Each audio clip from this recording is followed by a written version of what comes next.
नको त्या विषयामध्ये जाऊ नका. मी म्हणून मुद्दामून नाव घेऊन जे काय बोलतो ते बोलतो. उद्याही भाजपची इकडे प्रचार सभा आहे.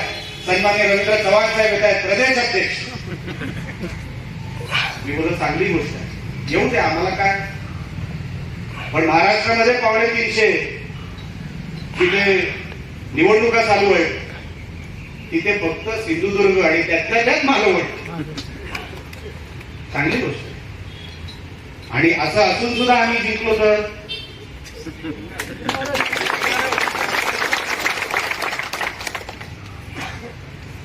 लपायला जागा मिळणार नाही. लोक विचारणार, म्हणजे माझं म्हणणं आहे, लोक विचारणार की एवढं सगळं करून सुद्धा काय उपयोग झाला. असं नका करू. आपण एकच आहोत, एक कुटुंब आहे. भारतीय जनता पक्षामध्ये राणे साहेब आहेत, सन्माननीय फडणवीस साहेब आहेत.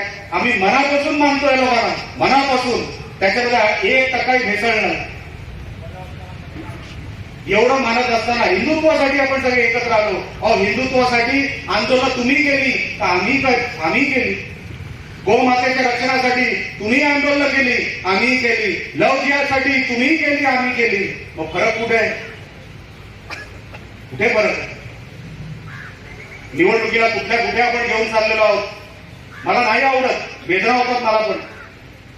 हे आपले जीवाभावाची लोक आहेत. आपण त्यांच्याबद्दल का बोलतोय?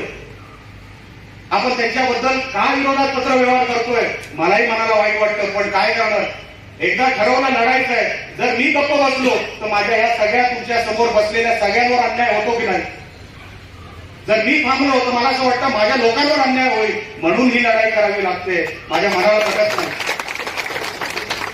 पण जोपर्यंत तुम्हाला जिंकवत नाही तोपर्यंत गप्पही हा निलेश राणे बसणार नाही, एवढं तुम्हाला 100% सांगतो.